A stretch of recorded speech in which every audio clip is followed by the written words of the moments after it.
श्री कृष्ण गोविंद हरे मुरारी, हे नाथ नारायण वासुदेवा।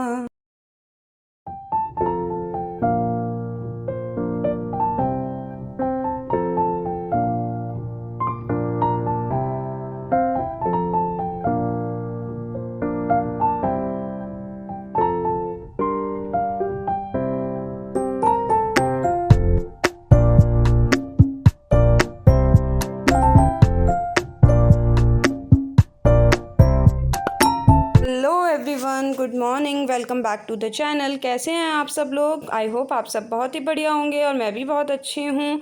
तो आज है कृष्ण जन्माष्टमी का त्यौहार। तो सबसे पहले तो आप सभी को श्री कृष्ण जन्माष्टमी की बहुत बहुत शुभकामनाएं, बहुत बहुत बधाइयाँ। भगवान कृष्ण आप सब पर अपनी कृपा दृष्टि बनाए रखें। और हमेशा की तरह इस बार भी श्री कृष्ण जन्माष्टमी 2 दिन हो रही है। कुछ लोगों ने 6 तारीख को 6 सितंबर को की थी, लेकिन हमारे यहाँ मथुरा में ना जन्मभूमि के अकॉर्डिंग करते हैं, तो हमारे यहाँ आज हो रही है। क्योंकि श्री कृष्ण जन्मभूमि पे भी आज 7 तारीख की जन्माष्टमी, तो हम लोग भी आज ही मना रहे हैं। तो आज ये मेरा व्लॉग स्टार्ट हो रहा है घर के सारे जो क्लीनिंग वगैरह के काम हैं वो सब निपटाने के बाद। तो ये यहाँ पर मैं अभी स्टार्ट कर रही हूँ अपनी मंदिर की सफाई। वैसे तो मैंने सोचा था कि मंदिर की सफाई मैं कल ही कर लूँगी, लेकिन नहीं हो पाई किसी वजह से। तो अब मैं आज ये सफाई कर रही हूँ।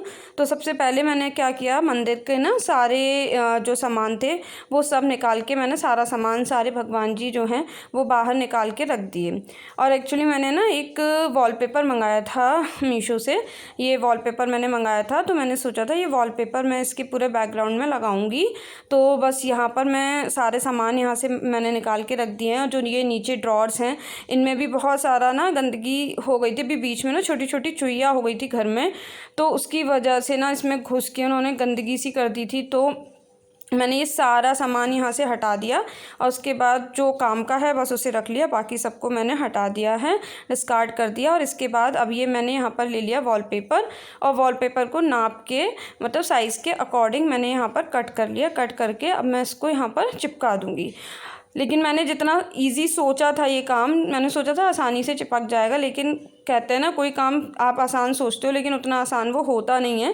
क्योंकि मंदिर में एक तो जगह नहीं है हाथ चलाने की, छोटा सा मंदिर है, तो इसमें बड़ी मुश्किल लगी मुझे ये वॉलपेपर लगाने में, लेकिन फाइनली लग गया। अभी आप लोग देख के बताइएगा कि कैसा लग रहा है मेरे मंदिर का लुक जब फाइनली कंप्लीट हो जाएगा।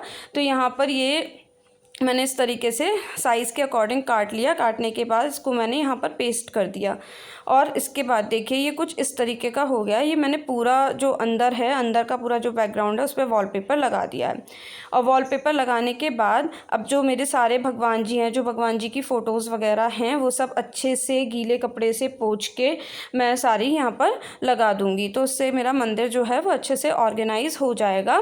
तो यहाँ पर मैं वही कर रही हूँ, सारे जो भगवान जी हैं उनको अच्छे से गीले कपड़े से पोंछ के एकदम साफ़ कर दे रही हूँ। जो तस्वीर वगैरह हैं, क्योंकि चंदन वगैरह हम डेली लगाते हैं, तो कितना भी पोंछ लो उनके निशान जैसे रह जाते हैं, तो उनको आज अच्छे से डीप क्लीनिंग हो जाएगी। तो इस तरीके से मैंने ये अंदर सारे जो भगवान जी हैं ये अपने लगा दिए हैं। इसके बाद यहाँ पर बारी आती है ड्रॉर्स में सामान रखने की। तो यहाँ पर मैंने लाइनर के तौर पे ना जो ये वॉलपेपर के पीछे जो इसका पेपर निकला था, जो मतलब जो इसके पीछे लगा हुआ रहता है ना, वो काफ़ी मोटा सा था, काफ़ी स्टर्डी सा मुझे लगा। तो मैंने न्यूज़पेपर वगैरह बिछाने की जगह उसको ही यूज़ कर लिया है। तो वो मैंने नीचे एज अ लाइनर बिछा दिया। और उसके बाद एक ड्रॉर में जो आरती वगैरह की किताबें होती हैं और जो सामान होता है वो रख दिया। भगवान जी के कपड़ों के जो बॉक्सेस थे वो रख दिए। और दूसरी वाली जो ड्रॉर है इसमें मैंने डेली जो पूजा का सामान यूज़ होता है, जैसे एक डब्बे में मैंने करके हवन सामग्री रख दी, घी रख दिया, और जो रुई की जो बत्ती होती है दीपक जलाने के लिए वो मैंने एक डब्बे में रख दिया, और धूप बत्ती वगैरह। तो इस तरीके से ये सारा सामान मैंने लगा दिया। अब इसके बाद जो ये सामान यहाँ पर निकला है, मतलब जो ये थोड़ी गंदगी सी हो गई है, इसे मैं साफ़ करूँगी। और जो सामान ऐसा है जो बहुत रेयर यूज़ होता है, जैसे गेरू वगैरह था, ये मैंने पीछे को रख दिया और यहाँ से फिर पूरी सफाई कर दी। और इसके बाद फिर मैंने अपने भगवान जी को, लड्डू गोपाल जी को, राधा कृष्ण जी को अच्छे से नहला धुला के तैयार करके बिठा दिया, और जो डेली वाली पूजा होती है वो कर ली। इसके बाद फिर मैंने व्रत था तो भूख भी लग गई थी, तो मैंने अपना थोड़ा सा मखाने वगैरह भून के खा लिया। और फिर मैं आ गई बाहर शॉपिंग पे। क्योंकि जो भगवान जी की पोशाक वगैरह है ना वो नहीं मेरी आ पाई थी आज के लिए, तो वो मैं लेने के लिए चली गई। और देखिए मैं क्या क्या लेके आई हूँ, गोपाल जी की पोशाक और राधा कृष्ण जी की पोशाक और उनके साथ के पूरा जो पगड़ी वगैरह है वो सब मैं लेके आई हूँ। ये एक उनका आसन है, ये लेके आई हूँ। तो ये सब सामान लेके आ गई थी मैं। आने के बाद फिर मैं बैठी तो फिर हस्बैंड बोले कि थोड़ी सी चाय बना लो, तो फिर मैंने चाय बनाई और हम लोगों ने चाय पी ली।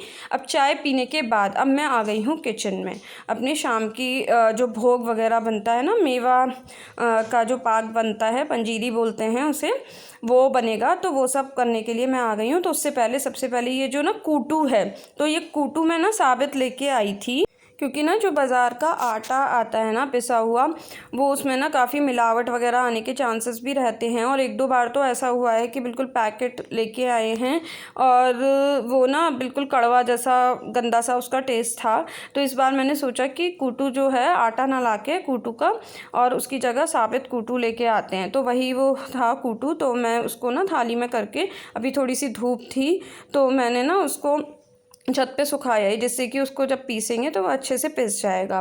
तो वो सुखाने के बाद अब मैं यहाँ पर जो ये बर्तन धुले हुए रखे हैं, तो पहले इन बर्तनों को रैक्स में लगा दूँगी, जिससे कि यहाँ पर जो काउंटर टॉप है ये खाली हो जाए और एक बार सफाई इसकी हो जाए। उसके बाद मैं जो भोग वगैरह बनाना स्टार्ट करूँगी।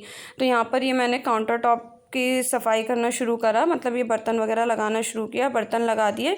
इसके बाद अब पूरा काउंटर टॉप जो है वो अच्छे से मैं साफ़ कर लूँगी। तो यहाँ पर ये मैंने अपना गीला कपड़ा जो स्लैब पोंछने वाला है वो लेके अच्छे से गैस वगैरह पोंछ दी, एक बार अच्छे से पूरा किचन साफ़ कर लिया। इसके बाद अब मैं शुरू करूँगी पंजीरी की तैयारी करना। तो पंजीरी के लिए जो भी मेवा वगैरह चाहिए वो मैंने यहाँ पर निकाल ली। तो ये है जो मखाना और खरबूजे की मिगी, ये ऑलरेडी भुने हुए हैं। और ये देखिए अभी भी बीच बीच में आ रहा है, यहाँ पर कुछ ना कुछ उसका चल रहा है। तो बस यहाँ पर मैं कह रही हूँ कि गैस का काम चलता है तो आप यहाँ पर मत आओ, क्योंकि डर लगता है कि बच्चे के ज़रा से में कुछ छिटक विटक के आ जाए। तो ना जो मखाने और खरबूजे की मिगी तो ऑलरेडी भुनी हुई थी। तो यहाँ पर मैंने गोंद और बादाम भी भून लिए और उसके बाद ये सारी जो मेवा है उसको पीस लिया मिक्सी में। और फिर मैंने ये बड़ी वाली कढ़ाई में चढ़ा दिया था पानी और चीनी चाशनी बनने के लिए। तो चाशनी जब ऑलमोस्ट तैयार हो गई थी तो उसके बाद फिर मैंने यहाँ पर ना प्लेट्स में ग्रीसिंग कर ली। 2 प्लेट्स में मैंने ग्रीसिंग करी थी, थोड़ी सी ज़्यादा लग रही थी मुझे जो मेवा थी। तो उसके बाद ये मेवा जो पिसी हुई है ये सब मैंने इसमें डाल दी और डालने के बाद ये कुछ इस तरह तैयार हो गई। और ये जो थाली में जो ग्रीसिंग करी थी घी लगा के, उसमें हमने यहाँ पर ये फैला दी और ये रेडी हो गई। और फिर इन्हें रख दिया था ठंडा होने के लिए, जिससे ये अच्छे से सेट हो जाए, बाद में पीसेस में कट कर लेंगे। और फिर उसके बाद मैंने बनाया अपने लिए फ़लार, क्योंकि शाम के 4 बज चुके थे, अब भूख भी लग गई थी। और व्रत में मैं बस अकेली थी घर में, तो फिर मैंने खाली कूटू की पकौड़ी बना ली चाय के साथ, क्योंकि सब लोग होते हैं तो फिर मन भी करता है कुछ ज़्यादा सा अच्छा सा बना लो। लेकिन अकेली थी तो खाली कूटू की पकौड़ी मैंने अपने लिए बना ली थी, क्योंकि मुझे ये पसंद भी हैं। तो वो मैंने अपना खा ली, चाय वाय पी ली, थोड़ी देर रेस्ट कर लिया, मतलब थोड़ी देर मैं बैठ गई थी, क्योंकि आज सुबह से काम कंटिन्यू चल ही रहा था। तो फिर उसके बाद अब बज गए थे लगभग 5।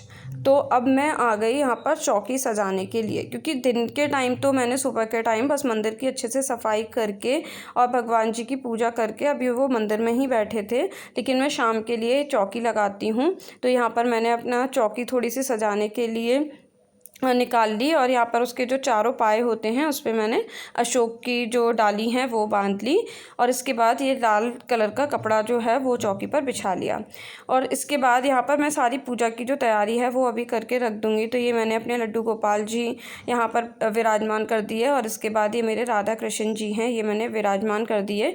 ये लड्डू गोपाल जी एक्चुअली मेरे यहाँ नहीं है, मेरे पास तो राधा कृष्ण जी ही हैं, लेकिन ये जो लड्डू गोपाल जी हैं ये मम्मी के हैं। मम्मी अभी है नहीं, बाहर गई हुई हैं, तो वो मुझे दे गई थी उनकी सेवा वगैरह के लिए। तो यहाँ पर ये मैंने तैयारी कर दी थी और पूजा की सारा जो सामान था वो लगा के रख दिया था। अब मैं आपसे मिल रही हूँ सीधे रात को 12 बजे के बाद। 12 बज गए थे, फिर मैं नहा ली थी। रात में जो पूजा होती है वो मैं वापस से नहाने के बाद साफ़ शुद्ध कपड़े पहन के ही करती हूँ। तो अब मैं नहा ली थी और हस्बैंड भी नहा लिए थे, तो हम दोनों आ गए थे यहाँ पे पूजा करने के लिए। तो हमने सबसे पहले अपने जो भगवान जी हैं, मतलब राधा कृष्ण जी और यहाँ पर लड्डू गोपाल जी, उन्हें अपना इसमें बर्तन में बैठा लिया और फिर अब यहाँ पर इनका पंचामृत अभिषेक करेंगे। तो सबसे पहले इन्हें स्नान कराया कच्चे दूध से, गाय के कच्चे दूध से इन्हें स्नान कराया और इसके बाद हम यहाँ पर स्नान करा रहे हैं दही से। तो फिर दही से उनको स्नान कराया, उनको अच्छे से मतलब थोड़ा सा रगड़ देते हैं जिससे कि वो साफ़ भी हो जाते हैं। फिर डालते हैं शहद, शहद से स्नान कराते हैं। फिर उसके बाद बारी आती है घी से। तो यहाँ पर अभी मैं घी से स्नान करा रही हूँ और इसके बाद ये लास्ट में होता है बूरा। तो बूरे से यहाँ पे स्नान कराते हैं और अच्छे से उनको साफ़ कर देते हैं जिससे कि जो ये चिकनाई वगैरह है दही की, घी की, अच्छे से साफ़ हो जाए। और फिर लास्ट में जल से उन्हें अच्छे से स्नान करा देते हैं। और ये जो बनता है इसी को पंचामृत को हम लोग प्रसाद के रूप में लेते हैं और बांटते भी हैं।